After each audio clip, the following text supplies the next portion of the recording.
Hamann and Benson, a vision for your future.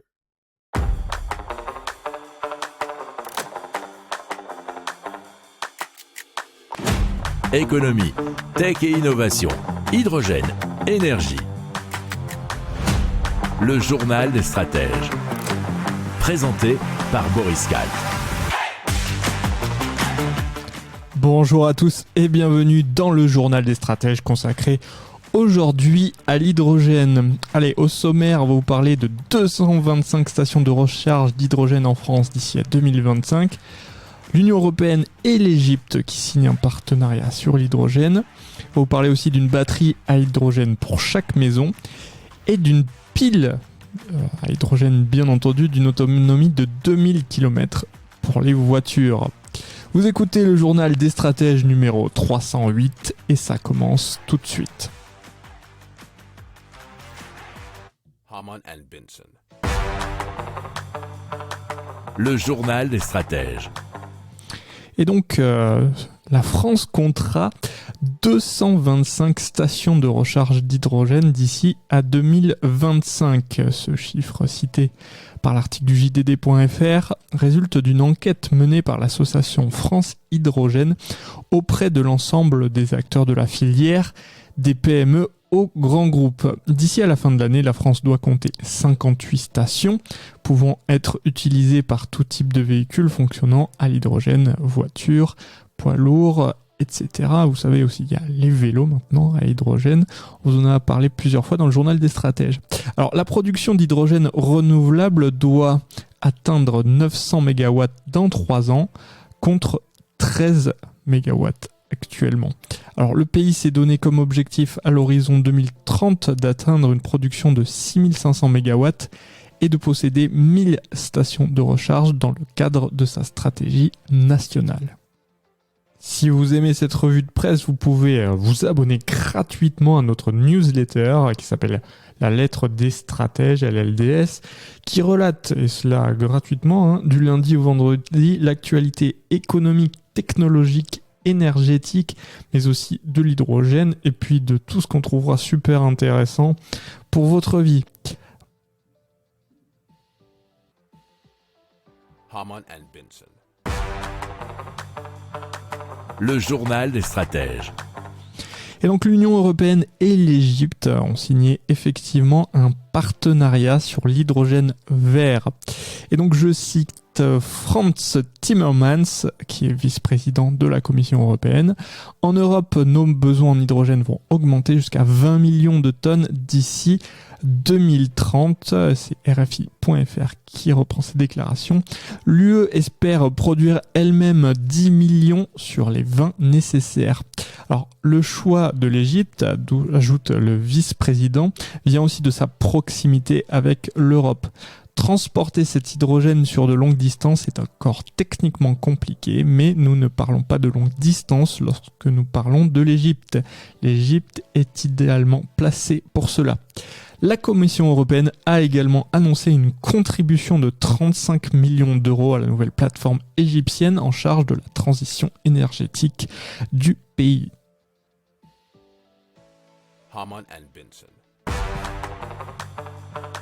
Le journal des stratèges.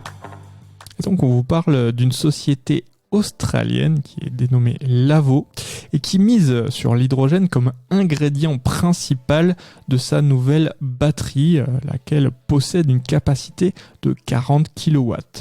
C'est neozone.org qui nous en parle. Donc il s'agit du premier accumulateur fonctionnant à l'hydrogène à s'adresser aux particuliers. L'hydrogène est stocké sous forme solide à une pression de plusieurs dizaines de bars.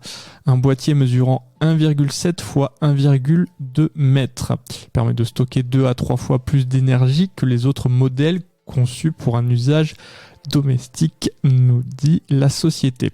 Il peut aussi fournir assez d'électricité pour subvenir aux besoins d'une famille pendant 2 à 3 jours. Il faut savoir qu'une batterie lithium-ion et un purificateur d'eau viennent achever le système. Sa taille est assez proche de celle d'un réfrigérateur et aucun métal polluants se trouvent à l'intérieur de cet appareil.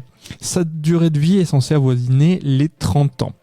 Alors, selon la société, le stockage d'énergie de longue durée pourrait représenter l'équivalent de 10% de toute l'électricité consommée, atteignant 1,5 à 2,5 TW de capacité mondiale, soit plus de 1000 milliards de dollars américains.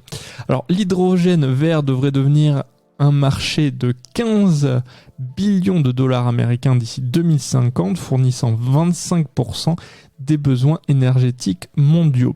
Alors, la batterie de Lavo est uniquement disponible pour le moment en Australie au prix de 22 000 €. Elle pourrait apparemment bientôt être lancée à l'international. La société a affirmé avoir déjà enregistré l'équivalent d'approximativement 643 millions d'euros de commandes. Si vous aimez cette revue de presse, vous pouvez vous abonner gratuitement à notre newsletter qui s'appelle La lettre des stratèges, LLDS, qui relate, et cela gratuitement, du lundi au vendredi, l'actualité économique, technologique, énergétique, mais aussi de l'hydrogène, et puis de tout ce qu'on trouvera super intéressant pour votre vie. Harman and Benson. Le journal des stratèges. Alors, selon Autoplus.fr, Volkswagen serait à l'œuvre sur un nouveau système de propulsion à pile à combustible qui semble assez révolutionnaire. Ce dernier serait à la fois beaucoup moins cher et permettrait de parcourir jusqu'à 2000 km. Donc, c'est un brevet qui a été développé en collaboration avec l'entreprise Kraftwerk Tubes. Donc une société allemande, puisque GmbH, qui renonce totalement à l'utilisation de platine, un métal qui fait bien sûr exploser les coûts finaux, puisque la pile est donc beaucoup moins chère à produire. Alors cette pile utilise une membrane en céramique au lieu de la membrane plastique habituelle comme structure. Elle ne nécessiterait pas de lithium. Alors l'objectif, c'est d'utiliser cette technologie dans un véhicule de série d'ici à 2026. Harman and Benson. Le journal des stratèges. Voilà, c'est terminé pour aujourd'hui. Je vous souhaite une excellente fin de journée. Je vous dis à très vite pour plus d'infos. Ciao.